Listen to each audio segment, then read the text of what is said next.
Hello and welcome back to my channel, CD Matt. Today I will be showing some of these old tubes, the tubes they used as the lights for these old bell box light and bell and light boxes. Last night I was playing with these and I rigged them up with some diodes to see to make them work, to see if I could make something switch on and off. And then I was kind of afraid that they were glowing, so I said, let me get them on one of my Geiger counters. And so I'm going to turn it on. Let me take the cover off. There's a little bit of radiation coming off it.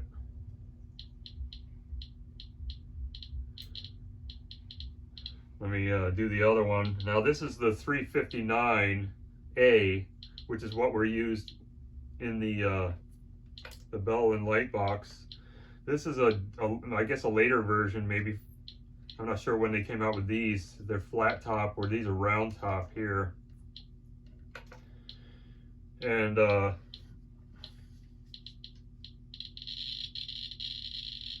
putting out a lot more radiation here. So the funny thing is, though, is that was all fake anyway, because whether the light's on or off, it's still putting out radiation. So what it is these are doped somewhere, somehow with some kind of radioactive isotope. Of course, the 395 is much hotter. Now, if you look at the these 359s in this, because there's multiple tubes next to each other, I'm getting more radiation on it. I don't know if you can actually read this. So this is the cover from that one. Now over here, this is the system I made. Let's see, Sarah out in what's that, Seattle or something like that, at the Connections Museum. She and with help some other people, they got the system up and running, and so I'm just showing you this. So Sarah, there's no radiation coming through this. It seemed to be blocked by the container here, so there's no problem there. Of course, like I said, this 395 has some radiation to it. Now, I'm not big on playing with radioactive stuff. I have a few things. Here's a compass.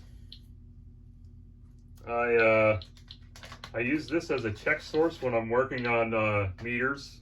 If I'm playing with a meter that I'm trying to see if it works.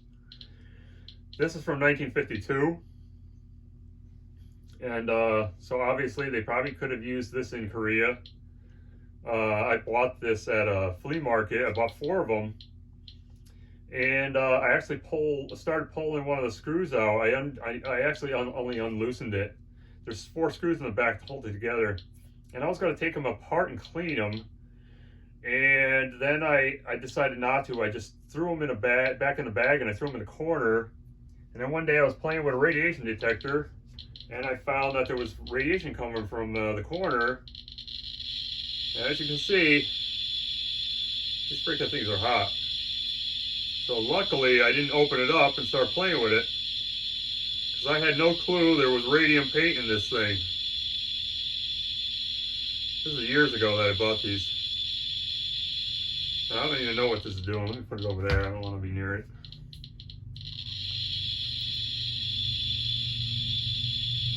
That is 80 to 113. That dropped down. It's over 100,000 counts per minute. I believe that's counts per minute. Yeah. So that is really hot. So this is a kind of a cautionary tale video also. Not just showing you these tubes, which are only lightly hot. You know, this one's a little bit. That's nothing. I mean, if you see that, that is far less than even a CDV7 700. CDV 700 is hotter. And this thing's, and I don't play with these things. I just put them on the shelf when I get them. And here's a Model 6. We'll check this one. This one's 60s. Now these had different isotopes in them, or different types of whatever you want to call them. This one, I believe these were uranium in this version. That's actually hurting my ear. I don't know if it's hurting your ears. Let's try this one. This one's a little hotter. This is the Victorine Model 2. So anyway,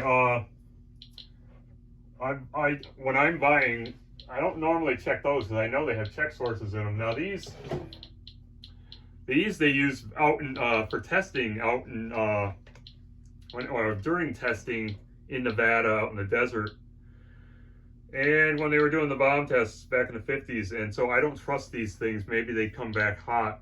So I check every single one when I buy it. I just automatically go around it.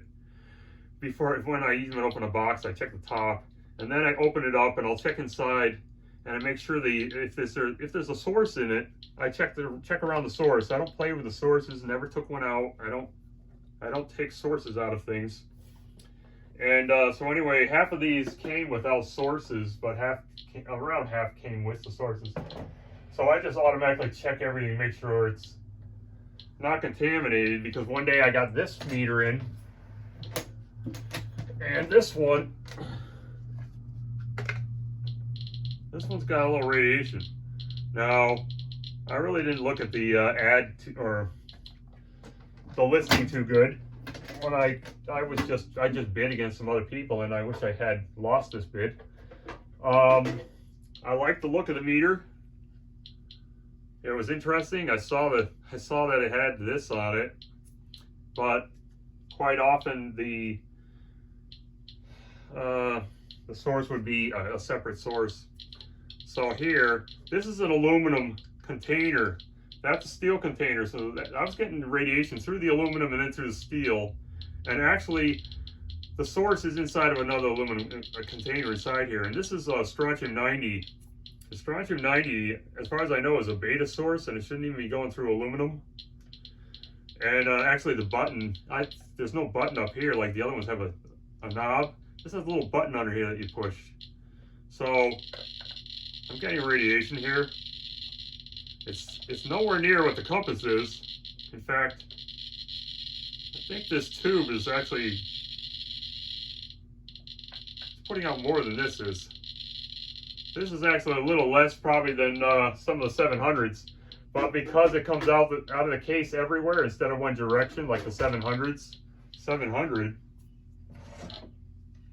I could check the bottom, I could check the back side, I could check the top. There's nothing unless I'm right here, but this other meter is all around it. And so since it's got radiation coming out everywhere, I don't have it in my collection. It sits in the basement instead. It's nothing compared to this.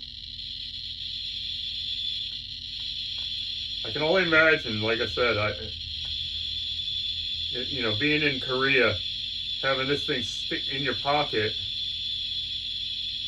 for a month or two, and it's just blasting away on your, probably cause cancer or something.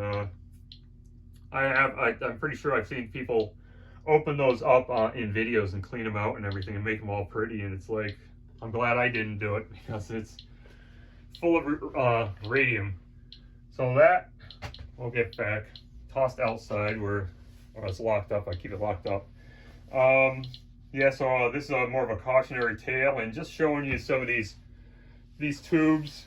They are radioactive, but nothing to be afraid of, those tubes. But maybe you could have seen, I don't know if you could see the counts on there. Yeah, so anyway, take care out there and be careful what you buy. You never know if it's going to be radioactive or not. And don't play with contaminated junk. Okay, bye.